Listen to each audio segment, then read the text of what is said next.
Di pagi ini bimbingan Profesor KTTA di kelompok 2. Ini bersama saya dan teman-teman ini akan membahas kemajuan proposal ya. Oke, dulu nih Mbak, Mas yang presentasi udah silakan share screen ya. Saya dulu nggak apa-apa ya Pak? Gimana? Boleh nggak? Khusus saja Maria. Boleh Pak. Yes. Boleh Pak. Ya silakan Mbak. Oke Pak, saya izin share screen ya Pak. Iya. Jadi saya udah share tip-tip bikin proposal ya di YouTube. Memang baru tadi pagi saya buat ya, tapi setidaknya nanti bisa buat pedoman teman-teman untuk perbaikan ya.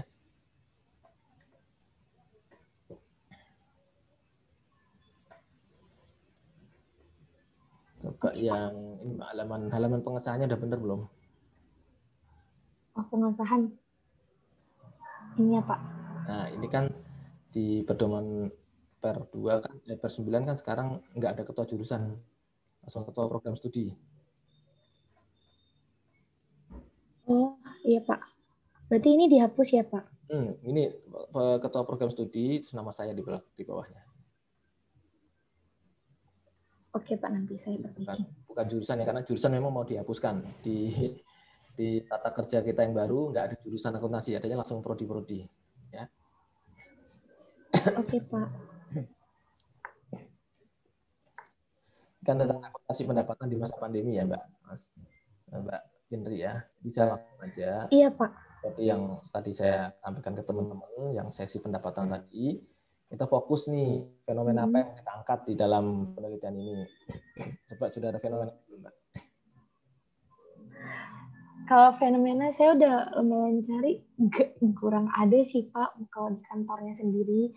Mungkin saya bakal mengambil tentang di masa pandeminya aja kali Pak fenomena. Ya, nggak apa, fenomena tuh nggak harus di kantor itu.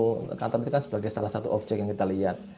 Jadi kita lihat fenomena itu secara umum sekarang pandemi itu menghantam segala bidang, dari kesehatan maupun yang di luar kesehatan, ekonomi gitu ya. Nah, kan gitu ya. Fenomena tuh pandemi ini sekarang dirasakan oleh semua orang, nggak hanya di Indonesia tapi di seluruh negara ya. Kemudian pandemi itu menghantam sisi perekonomian juga. Banyak orang nggak bisa melakukan kegiatan operasi, sehingga akhirnya berdampak pada pendapatan negara kan gitu. Iya Pak. Nah ini kan pendapatan apa Mbak? Bea cukai atau pajak? Pendapatan bea cukai Pak.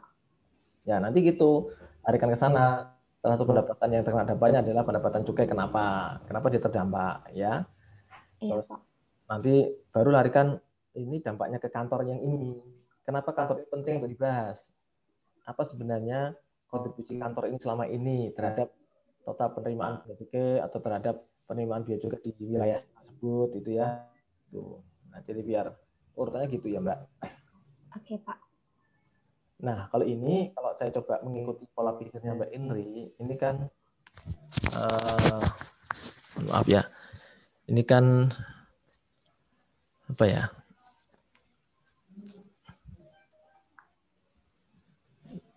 Oke, kalau Anda bicara tentang perubahan waktu Indonesia maling berbagai reformasi, ini kan nggak apa ya, fenomenanya nggak muncul karena biasanya kan langsung kita bikin kalimat-kalimat yang menggugah pembaca gitu ya Mas.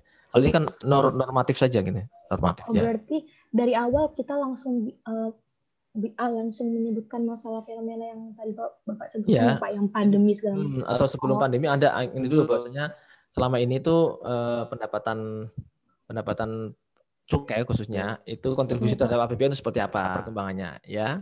Iya Pak. Kemudian dengan adanya pandemi pendapatan cukai ini berpotensi turun. Buktinya apa? Itu ada peraturan Perpres 72 2020 yang memangkas seluruh target kan? Ya. Target-target itu kan diamanatkan ke seluruh kantor nih, termasuk kantor KPP Bea Cukai. Jadi kemungkinan besar juga pendapatannya akan turun drastis gitu loh. Nah, baru nanti kita bicara selama ini kita mengelola pendapatan atau mencatat pendapatan pakai apa sih? Oh, pakai PSHP 71, bercerita itu. Oke, Pak. Ya. Nah, ini tadi yang saya kurang di sini kan. Ya, Pak. Ini ada di rekaman sekarang aja. Yang kurang tadi kan itu ya, fenomenanya belum kelihatan. Terus literatur reviewnya Mbak sedikit ya. Jadi nanti diungkapkan penelitian sebelumnya yang mengungkapkan mengenai dampak pandemi terhadap pendapatan negara.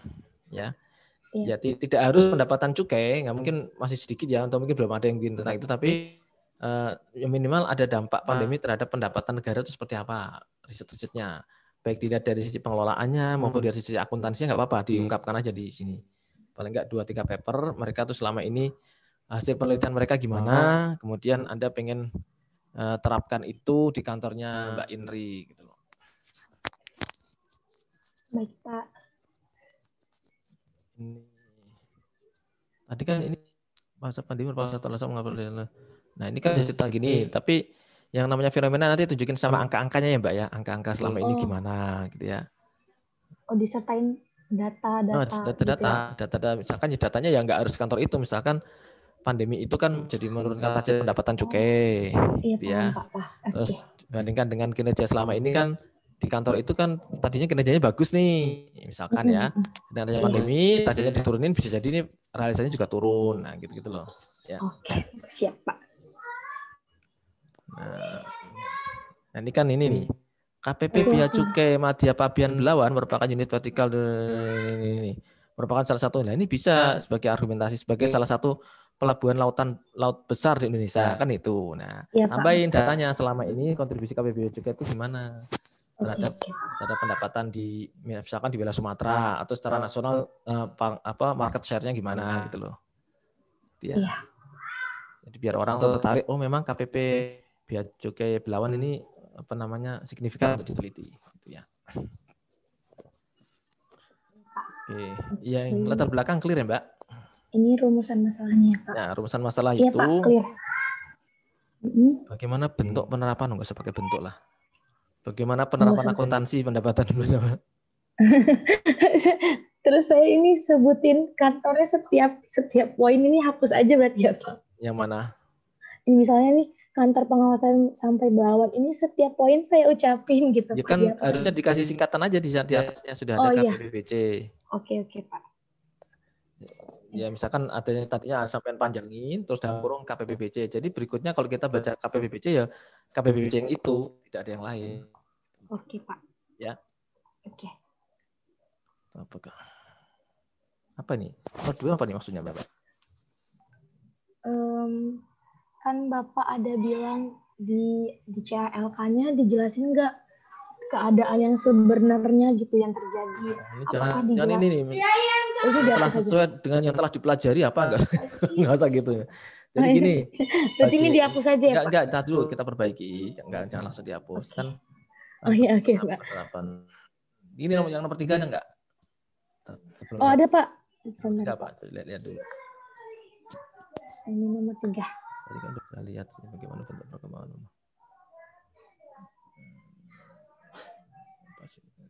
Oke. Itu kan berarti nomor 2 ini. Nomor 2 itu berarti sebenarnya sudah tercover di nomor 5 sih, Mbak. Oh, oke. Jadi nomor 2. Oh iya, Pak, benar. Nomor 2 nggak apa-apa, di-drop aja. Oke. Dan nomor 3 ini apa? Bentuk perkembangan penurunan ini apa nih? Tadi yang Bapak sebutin di awal kayak rasio-rasio mungkin, Pak.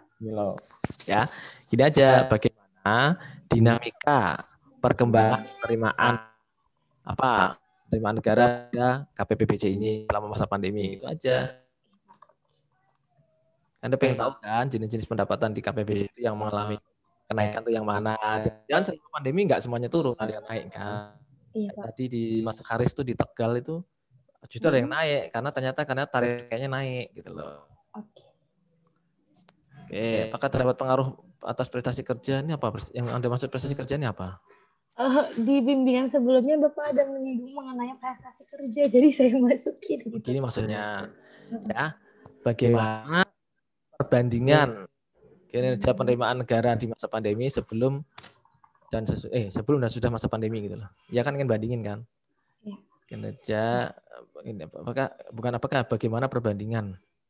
Oke, Pak. Perbandingan penerimaan negara di KPBC itu sebelum dan sesudah masa pandemi.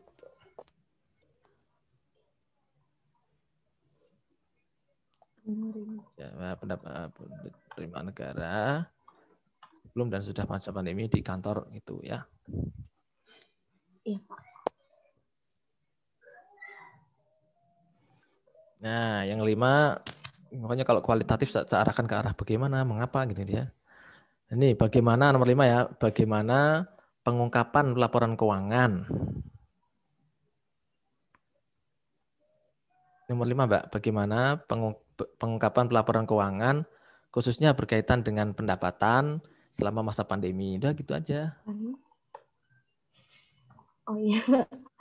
Oke, Pak. Bagaimana? Terlalu bertele-tele ya, Pak. Yang singkat-singkat aja. Yang penting langsung bagaimana pengungkapan pelaporan keuangan khususnya pada pendapatan di masa pandemi. Khususnya pada ini akuntansinya hilang aja. Oh, akuntansi. Pendapatannya iya, pendapatan hidup. Kan pengen lihat pengungkapan pendapat dia kan. Bagaimana pengungkapan laporan keuangan khususnya pada Pak. pendapatan di masa pandemi. Udah, di masa pandemi udah semuanya hapus tuh bawahnya setelah pandemi. Akhirnya. Nah, ini kan enak. Singkat-singkat kan. Nah, tujuan penulisan tinggal menyesuaikan yang di atasnya ya, Mbak, menyesuaikan. Disesuaikan. Nah, ini kan berarti tinggal kalimat positif dari kalimat tanya ini, ya. Dari yang di rumusan masalah. Iya, benar, Pak. Dan ruang lingkup, jelas ruang lingkup itu meliputi tempat, tahun, dan juga fokus bahasan. Fokus bahasan misalkan ada pendapatan biaya cukai kan banyak nih di KPBC itu ya. Ada mau nyorotin seluruh jenis pendapatan atau fokus ke pendapatan tertentu, monggo aja. Oke, Pak. Yang jelas dijelaskan di sini ya. Iya.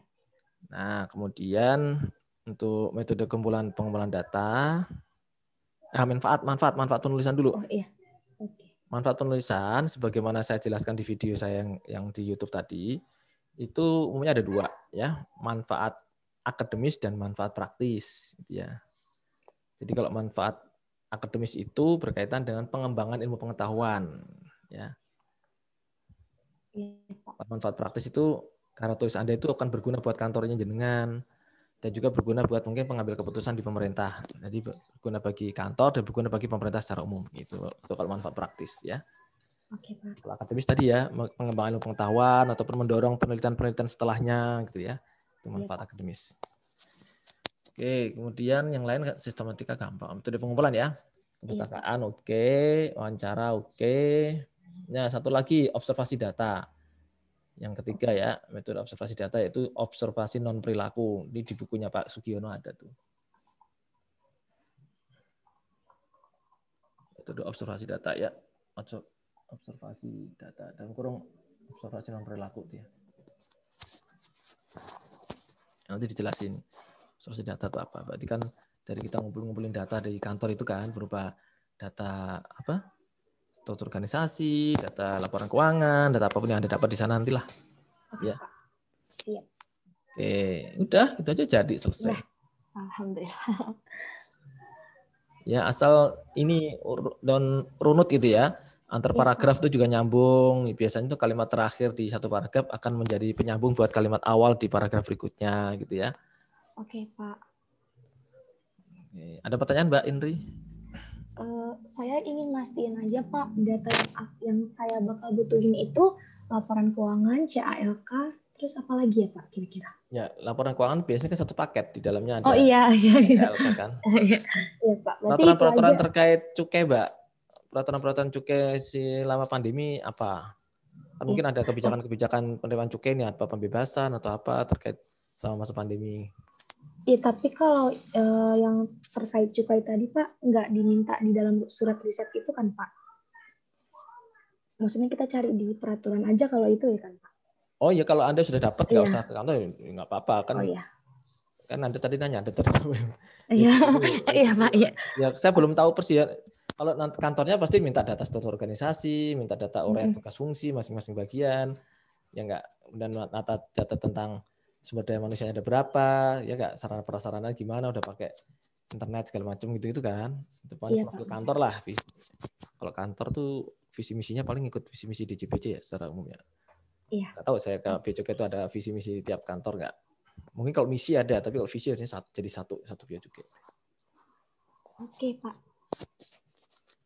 Oke, clear Mbak Indri? clear Pak. Nanti tolong perbaiki minggu depan ya, kasih waktu 1 minggu untuk memperbaiki ini ya. Biar Iya, Anda Pak. nanti tanggal 4 bisa langsung pada ngumpulin ya. Ya, baik Pak. Yeah. Terima kasih Pak izin menutup Yeah. share. Baik, silakan berikutnya Mbak Mardia atau Mas Faza, monggo. Baik Pak, bentar ya Pak. Yeah.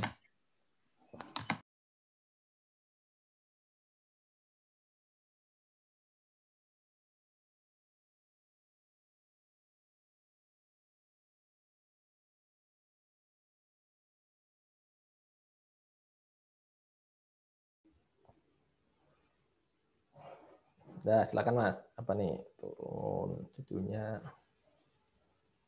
Oh, nggak salah ini yang PSAP PLU ya? Iya Pak. Pak, judulnya apa nih? Penerapan PSAP 13 pada Badan Layanan Umum Balai Besar Teknologi Pencegahan Penyamaran Industri. Ini di bawah Kementerian Perindustrian ya, Mas? Iya Pak. Oke. Terus, ini berarti kantornya di mana? Di Semarang Pak. Oh, di Semarang. Ya. Ini yakin kantornya di Semarang, nggak ke kantor pusat ya? Enggak Pak. Oke. Kemarin udah izin sih Pak, udah di ACC juga. Oke, bagus. Lanjut. Persetujuan. Oke. Benar ya, di sini ketua program studi. Oh, ini masih ketua jurusan ya. Ini salah, jangan ini saya kepala sama Pak Aksol nanti. Oh, iya Pak. Program studi ya.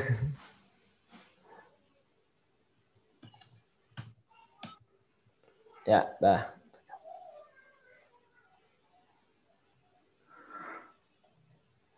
Terus, tadi kan Mas Fazal sudah menjelaskan pemaparan saya ya ke Mbak Indri. Nih, kalau Mas Fazal bisa tunjukkan nggak fenomenanya mana? Ini Pak, di bagian yang paragraf pertama ini Pak. Apa ada perlu kayak kalimat awalnya dulu sebelum ini atau gimana Pak? Nah, ini kalau bisa kalimat awal jangan pakai untuk gitu ya, untuk bagi. Oh. Jadi kan ini kalau saya baca, Mas Fazal kan pengen jelasin nih bahwa BLU selama ini punya peranan terhadap pendapatan negara di APBN, betul nggak? Ya. Nah, jadi kita fokus dulu nih, bahwasanya BLU itu kan bagian dari pendapatan PNBP kan? Ya Pak. Ya, kita ngomong dulu PNBP selama ini gimana? Misalkan Anda lihat tuh secara makro, secara nasional, perkembangan PNBP dalam 5 tahun terakhir gimana? Itu kan Anda bisa lihat di LKPP kan. Itu kan pendapatannya kan naik terus ya. Nah, kemudian ini kan menunjukkan PNBP itu punya peran penting dalam APBN kan gitu ya. Kemudian di dalam kelompok PNBP kan ada 4 ya Mas ya. Ada pendapatan SDA, kekayaan negara dipisahkan, PNBP lainnya dan BLU. Ada amati khusus untuk BLU ini selama ini gimana perkembangannya? Oh, mengalami pertumbuhan juga, naik terus. Nah, baru Anda ngomong di situ, berarti pendapatan BLU ini penting loh buat APBN kan gitu ya. Nah, berarti awalnya tuh kita jelasin tentang kayak PNBP-nya dulu ya. PNBP itu kita bilang PNBP itu penting buat APBN. Terus kita bilang bahwasanya PNBP BLU itu merupakan bagian penting dari PNBP kan gitu ya. Lalu kita bilang berarti kita penting loh untuk mengamati tentang pendapatan di BLU. Nah, terus Anda baru bilang kenapa Anda nyorotin BLU-nya ini, balai apa tadi? Balai Besar Teknologi. Nah, kenapa Anda tertarik dengan balai itu? Sumbangan dia selama ini gimana? Apakah pendapatan negara selama ini dari BLU itu naik terus, mengalami pertumbuhan atau gimana? Yang menarik yang bisa diceritakan dengan tentang balai inilah Mas. Oh iya. Biar orang tuh nggak anggap apa menariknya di BLU ini Anda ceritakan ke kita kan gitu. Anda bilang ini BLU ini penting loh, balai pencegahan apa tadi?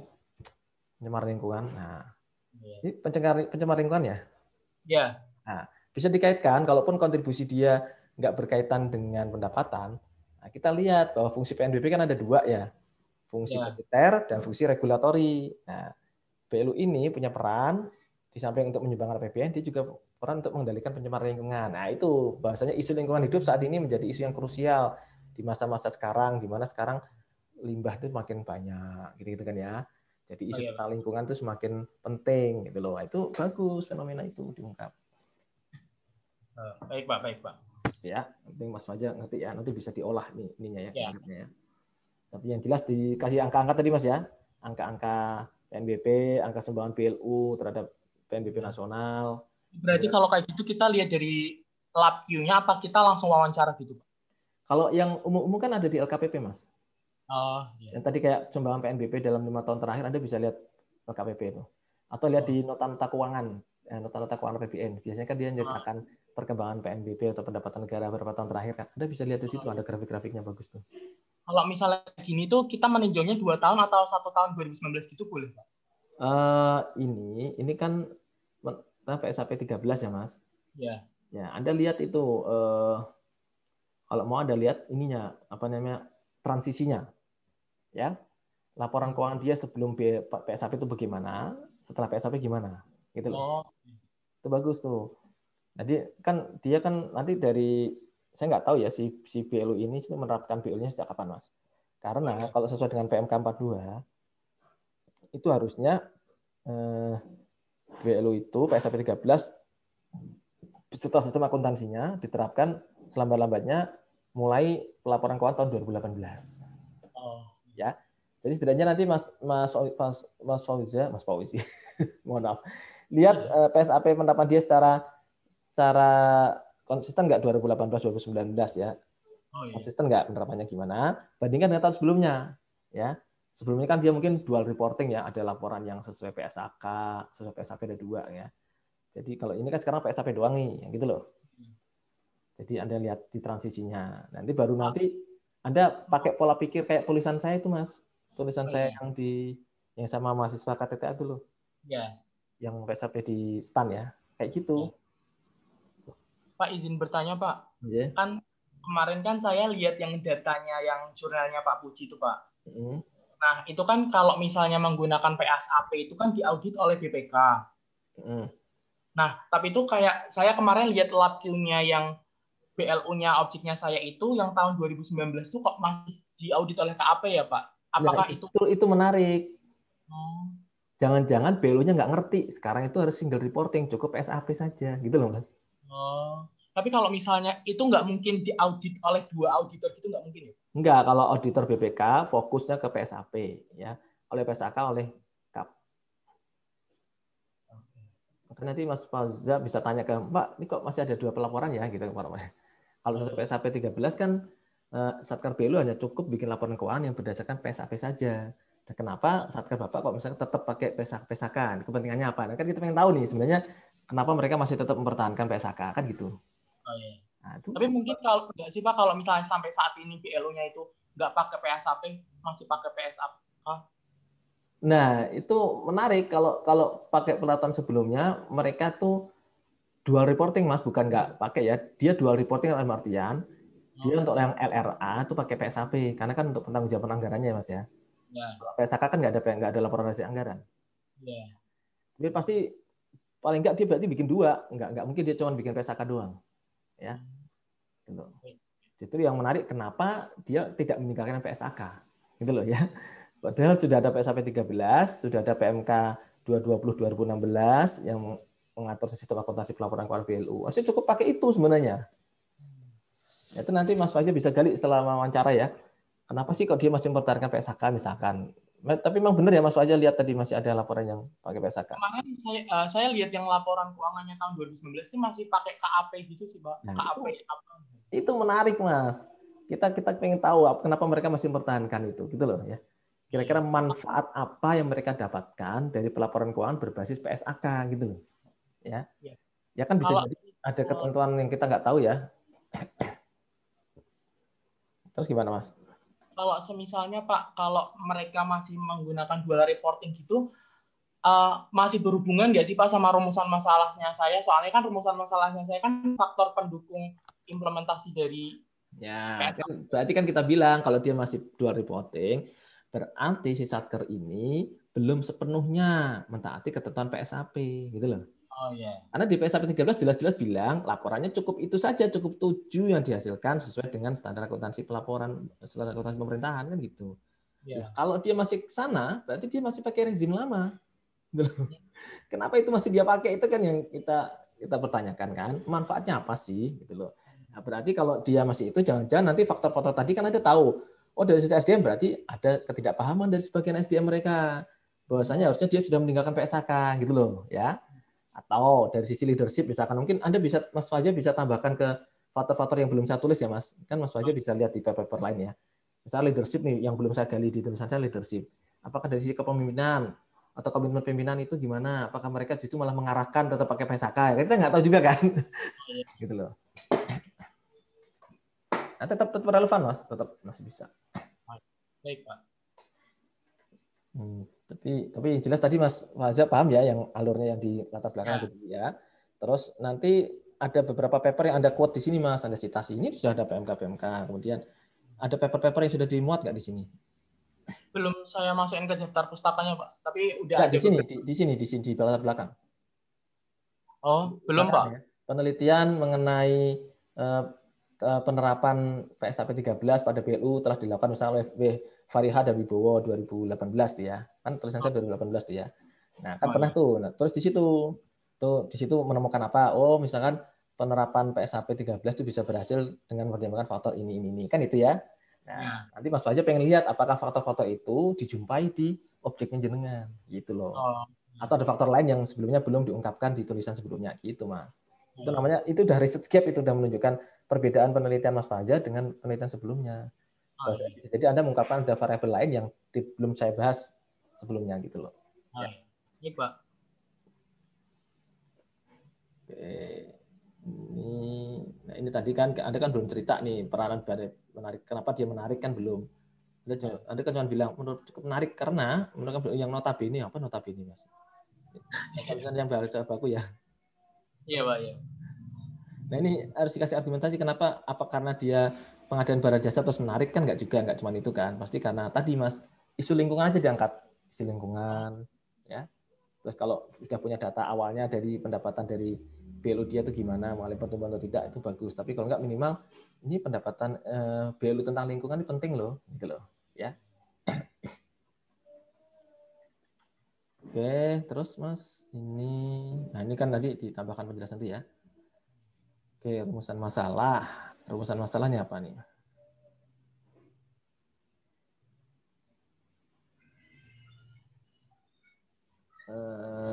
Mengenai rumusan masalah berisi tentang pertanyaan, Mas. Oh iya, Pak.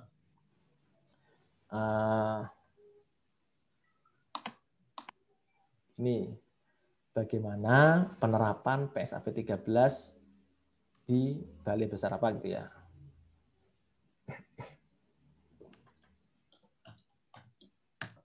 Nah, titik itu kan ya. Nah, kedua, apa saja faktor-faktor yang mendukung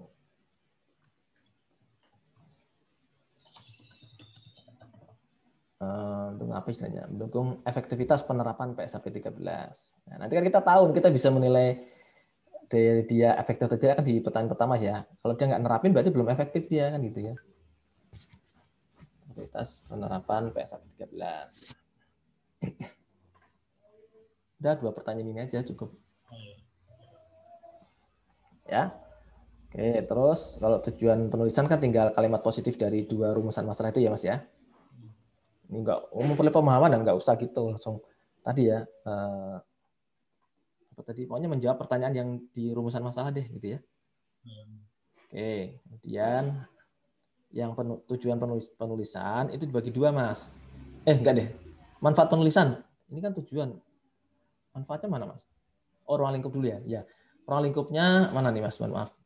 Ruang lingkupnya. Nah, ini ruang lingkupnya tuh meliputi tempat, tahun dan fokus areanya. Ini tahunnya tahun berapa? Kalau misalnya yang tadi perbedaan yang sebelum menggunakan PSAP sama masih menggunakan PSAP, berarti itu kita nulis tahunnya berapa, Pak? Ini paling enggak 2017 sampai 2019. Kan 2018 itu efektif penerapan PSAP dan sistem akuntansi pelaporan keuangan BLU. Ya. Terus tempatnya itu berarti misalkan Anda ini fokusnya berarti ke seluruh pelaporannya ya. Pelaporannya ini. Paling nanti gini ya, pelaporan berbasis akrual kan. Oh iya. Oke. Manfaat akademis dan manfaat praktis ya, Mas. Manfaat. Nih, jangan menambah wawasan ya. Untuk mengembangkan ilmu pengetahuan di bidang akuntansi BLU. Ya. Dan kan itu ya benar-benar mengembangkan pengetahuan atau mendorong penelitian selanjutnya di bidang akuntansi BLU gitu ya. Manfaat akademis.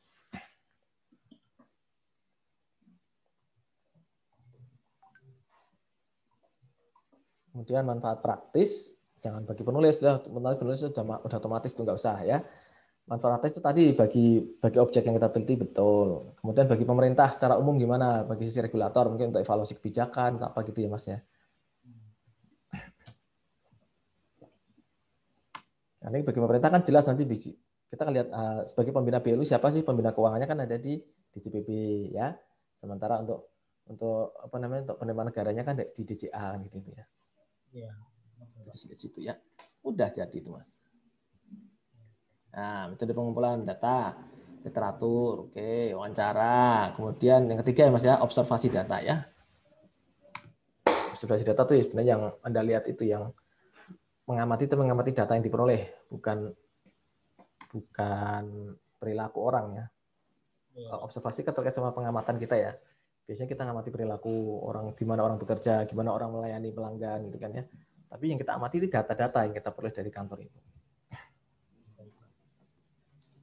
Oke, udah jadi tuh Mas Fajar.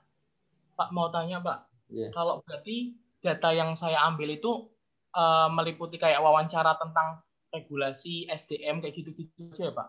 Atau kita perlu juga menganalisis lab Q-nya gitu? Kan lab Q-nya kan Anda bandingkan dengan PSAP 13, ya enggak? Sejauh mana dia comply, ya. Itu kalau memang dia pakai PSAK, itu udah bisa kita lihat bahwa dia belum comply sepenuhnya terhadap PSAP, ya. Terus lihat dia punya 7 laporan keuangan enggak sesuai PSAP. Ya. Dari mulai LRA sampai calap dia punya enggak itu ya. Tuh, lihat itu. Kemudian kalau Anda pengen lihat lagi ya apa namanya? Selama ini kalau Anda amati yang khusus yang LRA sama LO-nya ya, itu kan ada yang membedakan dengan laporan keuangan di luar BLU kan. Anda lihat itu ada item-item yang memang spesifik nggak yang khusus BLU. Kan Mas Fajar udah belajar akuntansi BLU kan ya di Akbam 2. Anda lihat di situ LRA-nya gimana, LO-nya gimana gitu. Nah, kalau sudah mengamati laporan, baru Anda yang lihat ini. Anda kan pengen tahu nih sebenarnya mereka ketika menerapkan ini itu kita pengen tahu pandangan mereka dulu. Menurut mereka tuh mereka sebenarnya confidence nggak sih dengan penerapan PSAP 13? Atau dengan kata lain mereka tuh yakin nggak sih mereka tuh sudah comply dengan PSAP 13 gitu ya? Dengan temuan-temuan yang Mas Fajar dapatkan tadi ya. Kalau dia merasa, oh saya sudah comply, ya benar Pak, Bapak nyatanya masih pakai PSAK, kenapa? Gitu kan, itu sudah jadi pertanyaan menarik kan. Nah kemudian kira-kira kalau pakai PSAP 13 ini, selama ini tuh yang memahami siapa saja, gitu ya. Petugas-petugas akuntansinya siapa? Sudah ada prosedur khusus nggak di kantor itu untuk menangani akuntansi BLU? Ada proses pembinaan nggak dari kantor pusat? Ada proses pembinaan nggak dari Kementerian Keuangan? Ada aplikasinya khusus nggak buat pelaporan keuangan BLU-nya ini? Gitu loh Mas. Itu digali. Seperti yang saya gali di tulisan itu, ya, faktor minimal itu, terus Anda tambahin faktor lain yang mungkin nggak ada di tulisan saya, tapi ada di tulisan orang lain. Anda bisa gabungkan. Oke, lagi Mas Fajar? Sudah Pak, sudah cukup. Clear ya, nanti diperbaiki 1 minggu ya Mas ya? Ya Pak. Biar nanti minggu depan saya lihat sedikit, mudah-mudahan perubahannya nggak banyak, sehingga minggu depannya Anda sudah bisa submit. Ya, Pak. Ini sih Pak, saya tuh kayak masih pesimis kalau dapat datanya tuh dikit gitu loh Pak. Jadi kayak yang saya tulis nanti di KTTA tuh nggak yang banyak gitu. Jadi kayak masih kayak mikirnya cuma wawancara sama observasi data tuh kan tentang faktor-faktor aja. Jadi kayak saya mikir kayak nggak punya bayangan untuk apa ya, nampilin kayak laporan keuangan dan lain-lain gitu. Jadi kayak masih pesimis gitu sih Pak. Pesimis, Anda lihat tulisan saya, itu juga KTTA-nya kayak gitu dulu. Ya.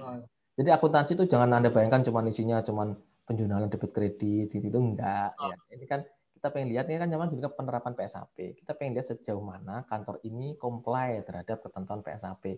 Memang banyak digali dari wawancara Oh iya.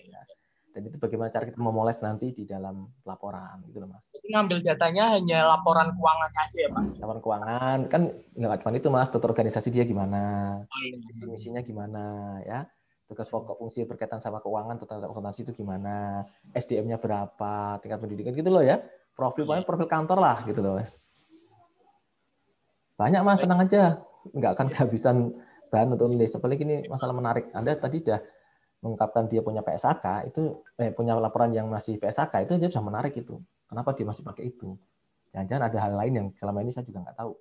Oh iya. Ya. Baik Pak, terima kasih Pak. Yeah. Oke, terakhir Mbak Madiah, monggo. Ya Pak, sebentar Pak.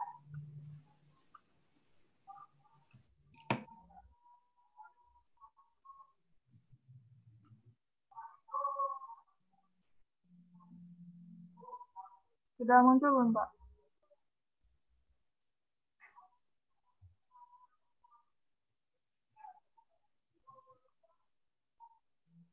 Sudah muncul belum Pak? Udah.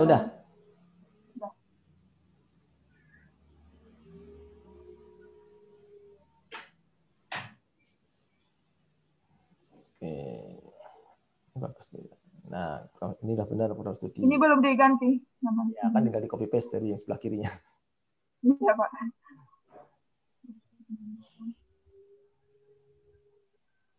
Nah, fenomenanya apa nih, Mbak? Nah, kan karena PP kan, jadi fenomenanya langsung karena berlakunya PP itu kan langsung bagus ini. Udah sekali. Pengaturan negara, oke. Bagus, terbitnya PP, oke. Ini, bentar Mbak, Lan. Terbitnya PP bukan menggantikan Permendagri. PP menggantikan PP. Ya. PP ini menggantikan PP 58 tahun 2005. Ya. Tentang pengelolaan keuangan daerah juga. Nah, justru yang Permendagri 13 itu belum dicabut. Oh, berarti yang dicabut baru 58 ya, Pak? Itu kan PP mencabut PP. Terus di situ kan dibilang di Ketentuan Peralihan bahwasanya peraturan pelaksana di bawah PP 58 yang masih relevan masih dipakai, maka PP Permendagri 13 masih terpakai. Nah, namun memang dengan adanya PP 12 udah most likely dah kemungkinan besar itu Permendagri 13 memang mau diganti. Nah, itu kan sementara ini belum ada. Nah, sementara ini belum ada, kita coba membantu pemerintah daerah untuk mengidentifikasi kebijakan-kebijakan akuntansi apa saja di pemerintah daerah yang akan disesuaikan. Kalau nanti muncul peraturan pelaksana yang diamanatkan oleh PP 12 gitu loh. Makanya kita bilangnya kan garis besarnya dulu PP 12 ya, menggantikan PP yang dulu 58. Nah, dengan PP 12 ini nanti juga akan muncul Permendagri yang menggantikan Permendagri 13.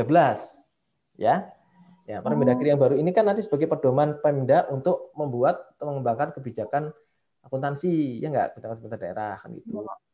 Ya. Itu kan belum ada nih. Nah, sementara kita lihat dulu peraturan yang existing kan Permendagri 13 ditambah Permendagri 64 2013 ditambah Mbak Nadia nanti lihat PP 12 yang berubah apa. Kan PP 12 kan sudah ada Permendagri berapa tuh tentang BAS tuh? 90 ya tahun 2019. Oh iya, itu yang Permendagri 90 itu katanya ganti ini nih Pak, yang 64 tahun 2013. Yang digantikan itu bukan Permendagri 64-nya tapi lampiran. Lampiran 3 dan lampiran 4. Kalau Permendagri secara utuhnya nggak digantikan, Mbak. Jadi Permendagri 64 tahun 2013 masih berlaku kecuali lampiran 3 dan lampiran 4.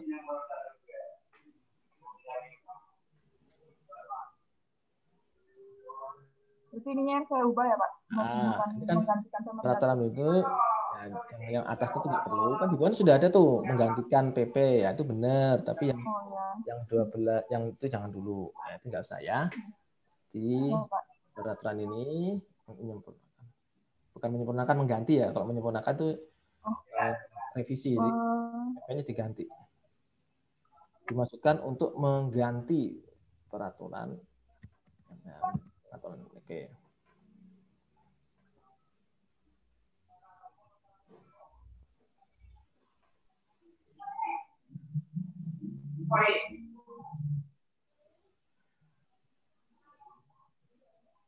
Nah, gini, Mak. Ini kan Anda bicara PP, jangan bandingin sama Permendagri. PP banding sama PP gitu loh. Ya. Iya, Pak. Secara umum tuh perbandingannya apa sih PP 58 sama PP yang sekarang ini, PP 12 2019 gitu ya. Nah, kemudian di situ kan nanti pasti akan nyinggung tentang BAS itu ya. Tentang kebijakan akuntansi, yaitu nanti ada lihat di PP 12 itu sudah mengamanatkan peraturan pelaksana, di antaranya sudah terbit adalah PP 90 tahun 2019. Nah, baru di situ lihat dari 90 yang sudah berubah apa. Ya.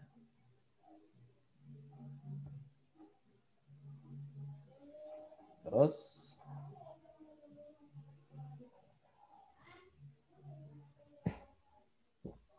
ya ini kan memang ini makanya kalau Anda pakai Permendagri yang ke-13 memang ada yang sudah nggak bisa dipakai, belanja langsung belanja tidak langsung sudah nggak ada kan. Iya, Pak. Tapi kalau Mbak Mardiah lihat di Permendagri 64 tahun 2013 itu nggak ada istilah belanja tidak langsung. Itu adanya di lampiran yang memang sudah dihapus. Gitu. Karena Permendagri 64 itu sudah mengacu ke PSAP 71 2010.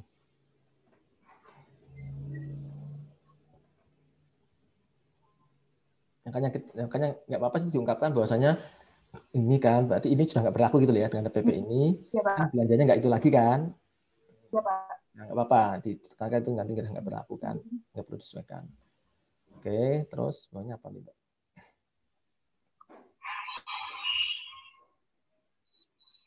Ya, ketika bicara PP 71, maka mau nggak mau Anda bicara Permendagri 64 tahun 2013. Berarti dijabarin juga kan, Mbak? Berarti nanti. Kan sesuai amanat ini kan terus untuk pemerintah daerah kan pedoman PSAP basis akrual ada di Permendagri 64 2013. Ya, di mana itu juga terpengaruh juga, yaitu lampiran 34-nya dihapus. Ya enggak? Dengan PP 12 tahun 2019. Nah, atau enggak dihapus di PP atau dihapus di Permendagri 90 kalau nggak salah, nanti dicek aja, Mbak. Iya, Pak. Nanti saya cek kembali, Pak. Terus jadi kita sudah bisa identifikasi loh di latar belakang ini, Mbak. Ini udah tahu nih, Mbak Indi sampai Mbak Mardiah udah tahu nih ini yang mau berganti tuh ini lah udah kita ketahuan kan. Ya, Pak. Nah, itulah nanti yang Mbak Mardiah akan tanyakan ke mereka, respon mereka gimana. Ya. Bisa jadi ada hal lain yang belum diketahui Mbak Mardiah saat ini gitu loh ya. Oke. Ya, ini masukkan Permendagri 64 ya, Mbak. Nah, karena di Permendagri 64 kan ada petunjuk ini, Mbak, petunjuk penyusunan akuntansi, kebijakan akuntansi dan sistem akuntansi. Nah, dari situ baru Mbak Mardiah lihat ini. Oh, Pemda itu kalau mau bikin pengembangan sistem akuntansi dan kebijakan akuntansi, lihat loh di Permendagri 64 2013. Meskipun sebagiannya sudah diganti sama Permendagri 90, tapi ada hal yang masih bisa dipakai. Yang digantinya apa? Berarti kan kebijakan di akuntansi pemerintah daerahnya sendiri kan perlu disesuaikan nih ya dengan ketentuan umum di PP sambil menunggu ketentuan yang menggantikan Permendagri 13 tahun 2006 gitu ya. Ya, Pak. Itu ini nanti riset ini sangat bermanfaat, Mbak, buat kantor itu. Dia sudah bisa identifikasi, oh ini toh yang kira-kira akan diganti kebijakan ini gitu loh ya. Nanti Mbak ini bikin matrik ya di lampirannya nanti ya, matrik atau apa di PP 12 yang sudah apa yang bakal menggantikan ketentuan di peraturan pelaksana ya di Permendagri 13 maupun Permendagri 64 itu. Oke. Nah, ini kan Anda tertarik nih, tertarik iki. Nah, Anda tertarik dengan Kabupaten Kuantan Singgigi, Singingi. Ya, Pak. Benar Singingi? Ya, Singingi. Nah, kenapa Anda tertarik dengan Pemda ini? Bukan karena Anda tinggal di situ loh ya. Apa yang menarik dari Pemda ini? Misalkan. Karena mereka udah ini, Pak, udah apa waktu itu WTP-nya udah 9 kali WTP. Udah WTP sejak tahun berapa? Dia berdiri sejak mereka tuh kabupaten ini berdirinya tahun 99, Pak. Nah, terus 9 tahun terakhir ini udah selalu WTP gitu, Pak. Ya, itu diceritakan di sini bahwasanya Kabupaten Singgigi adalah salah satu entitas pemerintah daerah yang memang berkewajiban untuk menyusun laporan keuangan. Ya, dalam perjalanannya ini dia sudah mendapatkan opini WTP sejak tahun berapa? Ya. Berarti kan menarik nih. Apakah keberhasilan itu didukung oleh kebijakan akuntansi yang selama ini mereka buat? Nah, ini kita ingin tahu ya. Nah, ya Pak. Nah, dengan adanya PP ini kan berarti kebijakan akuntansi mereka harus di-adjust dong, ya nggak? Harus diadaptasi toh. Nah, berarti Anda pengen lihat itu loh ya. Jadi harus ada argumentasi kenapa kuantansi ini itu menarik untuk diteliti, ya Mbak. Syukur-syukur Anda kasih gambaran makronya apa, misalkan kondisi ini selama ini pertumbuhan ekonominya gimana ya, pertumbuhan pendapatannya gimana ya, hal yang menarik lah yang buat dibaca orang, ada angka-angka gitu ya Mbak. Ya, baik Pak. Ya, kan pasti ada tuh data di websitenya dia tuh. Ya. Baru Anda ngomong nih, ini yang belum ada kan penelitian mengenai dampak sebuah peraturan terhadap kebijakan akuntansi selama ini sudah pernah ditulis oleh beberapa peneliti sebelumnya. Misalkan, ya tidak harus persis gini. Jadi misalkan ada dampak suatu peraturan terhadap kebijakan akuntansi, Anda cari tuh, ya. Nah, ini dampaknya gimana? Oh, bagaimana sebuah entitas itu melakukan penyesuaian terhadap peraturan yang ada di lingkungannya, gitu loh. Itu ada tuh pasti. Berarti kita nggak mesti terfokus sama ini kan Pak, maksud daerah ini boleh misalnya dari Aceh atau di mana gitu Pak? Bisa, misalkan ada Pemda mana, bahkan negara juga bisa, pemerintah pusat mengadopsi sebuah kebijakan karena adanya perubahan peraturan bisa, gitu loh Mbak. Anda lihat istilahnya lessons learned yang bisa diambil apa untuk dipakai di sini gitu loh. Oh ya, kan di pedomannya gitu kan, di PEP sampai di peraturan direktur 9 kan gitu ada tujuan atau sedikit lah mengenai hasil penelitian berkaitan sama isu yang Anda angkat. Ya, baik Pak. Nah, ini bagus nih nulis dampak penerapan ini terhadap kebijakan. Nah, oke. Nah, sekarang kita lihat ke rumusan masalah ya. Apa saja perbedaan kebijakan akuntansi dibandingkan dengan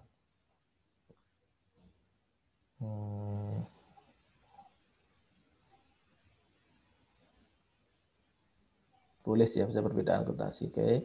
Apa kebijakan yang perlu disesuaikan dengan perbedaan? Gini, kalimat yang pertama dulu gini Mbak. Bagaimana Pemda Kuantan Singingi, ini yang ini diantar aja Mbak, ini jadi pertanyaan kedua nanti.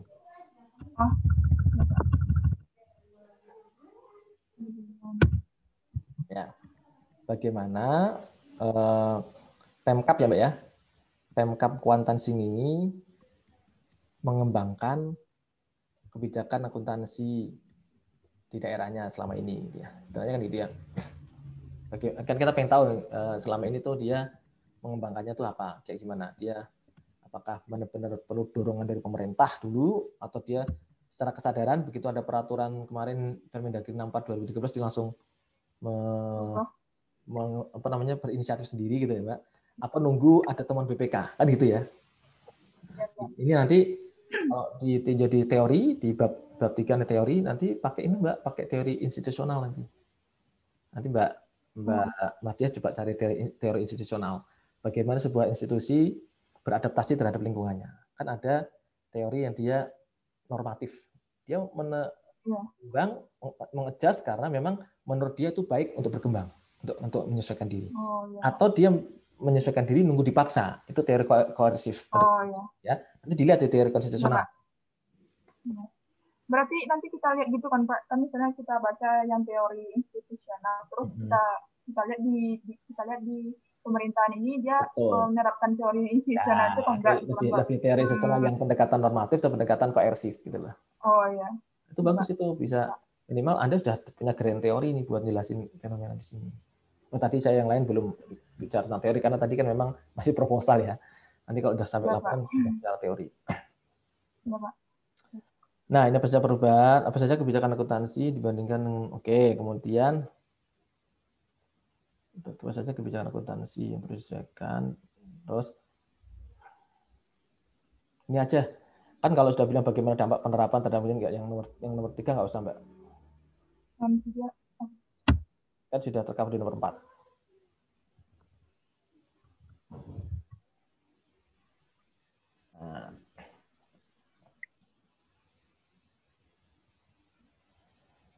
Nah, kalau mau gini, yang 4 ya, apa saja faktor-faktor yang mendukung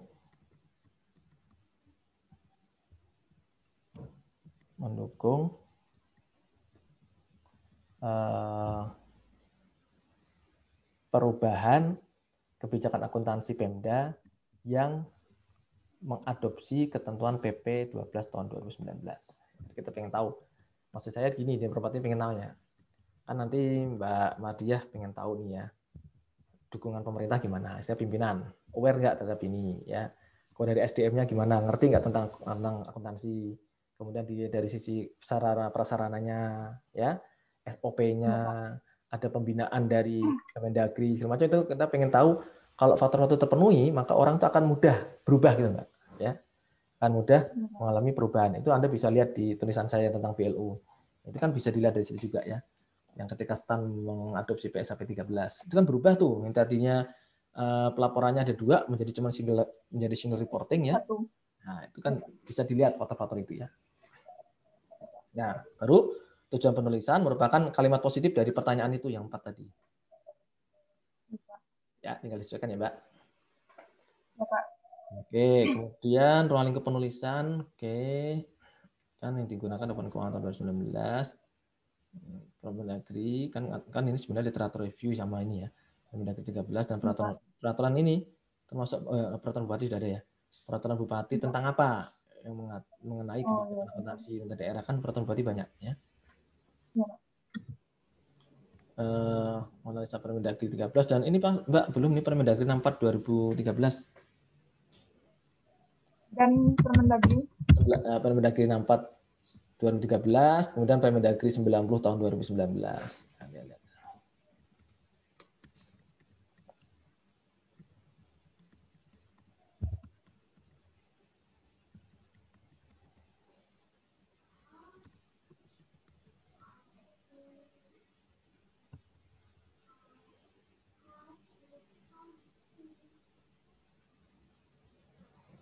Oke. Nah, manfaat akademis, manfaat praktis ya. Jangan menambah pengetahuan tadi ya, sesuaikan aja dengan yang saya bilang ke teman-teman ya.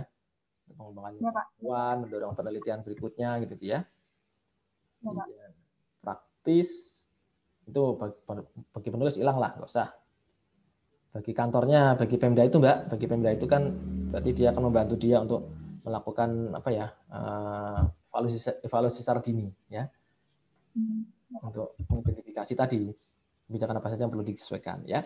Kemudian bagi pemerintah secara umum gimana untuk mengawal implementasi ini kan pemerintah pusat yaitu Kemendagri kan perlu memberikan apa ya diseminasi secara intens kepada pemerintah daerah ya, mengawal bimbingan teknis segala macam. Nanti kan implementasi pasti ke sana.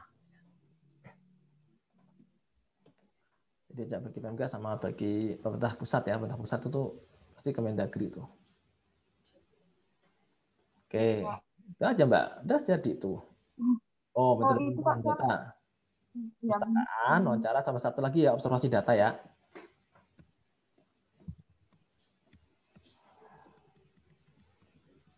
Ya. Gimana Mbak Mardia? Mohon maaf. Saya mau tanya itu Pak, kan wawancara berarti kita harus ngelampir di sini kan Pak, di lampiran. Wawancara tuh ya kayak gini. Ini pertanyaannya boleh ini nggak Pak? Sama-sama rumusan apa kayak gini Pak? Itu kalau saya baru dapat 4. Nanti pertanyaannya tuh bisa lebih detail daripada pertanyaan penelitian. Nanti kita bicarakan setelah Mbak ini mau terjun ke lapangan ya. Nanti kalau ini nanti kita bicarakan tentang panduan wawancaranya gimana ya. Berarti di sini nggak perlu dijabarin dulu Pak pertanyaannya? Karena sana ini belum perlu dulu sebenarnya. Itu nanti kalau udah jadi KTTA sebenarnya sih. Iya. Baik Pak. Clear ya Mbak Mardia ya? Sudah Pak. Oke. Baik, untuk teman-teman semua ya, pokoknya perbaikan satu minggu ya Mbak, Mas. Ada liburan terganggu, saya juga liburan terganggu. Sama-sama terganggu lah. Kalau Anda kan cuma bikin 1 KTTA, kalau saya mereview 25 KTTA. Jadi lebih berat ya. Nggak apa, yang penting teman-teman biar nanti Januari tuh nggak mikirin lagi, udah tinggal submit gitu loh ya. Nggak di minggu terakhir baru nyari-nyari bimbingan gitu ya. Oke. Pak mau tanya Pak. Silakan Mas. Tadi yang bagian terakhir yang lampiran itu nggak usah diisi apa-apa atau gimana Pak? Lampiran apa? Yang proposal itu diisi apa Pak? Nggak, kalau belum ada lampiran nggak usah dulu, nggak apa-apa. Kan nanti akan kita munculkan di KTTA-nya hasil penelitiannya. Ini pas ngumpulin proposalnya kosong berarti, Pak? Iya, kalau memang Anda nggak ada yang perlu dilampirkan, Anda nggak ada yang perlu dilampirkan. Biasanya yang perlu dilampirkan tuh begini, kalau misalkan Anda bikin, sebenarnya kalau tadi ya, bahan wawancara tadi bisa aja sih, tapi kan masih sederhana ya. Kalau mau dilampirkan nggak apa-apa, tapi nggak juga nggak apa-apa menurut saya. Kalau Anda bikin kuesioner ya, ini pertanyaan penelitiannya sudah ada, pertanyaan kuesioner sudah ada tuh, ini itu kan. Tapi kalau saya sih memberikan kemudahan buat teman-teman, untuk proposal nggak usah dulu, nggak apa-apa. Ya, nanti kita bicarakan sambil kita udah collect data ya. Baik Pak, terima kasih Pak. Yeah. Oke, clear ya Mbak, Mas. Nanti ini rekamannya saya kirim teman-teman ya, dan yang video saya di YouTube juga bisa dilihat nanti ya. Oke, semangat ya teman-teman ya. Salam sehat, mudah-mudahan tetap semangat menyelesaikan proposal KTTA tepat waktu ya. Kalau tepat waktu, Anda senang, saya juga senang. Sama-sama senang, nggak ada yang susah kan. Kalau Anda nggak selesai, saya juga bingung. Oke. Baik ya, sampai jumpa. Akan datang ya minggu depan, tinggal submit saja ke saya. Kalau ada yang perlu saya diskusikan, saya panggil ke bimbingan, tapi kalau enggak ya paling perubahan dikit-dikit, terus nanti tinggal saya tanda tangan aja.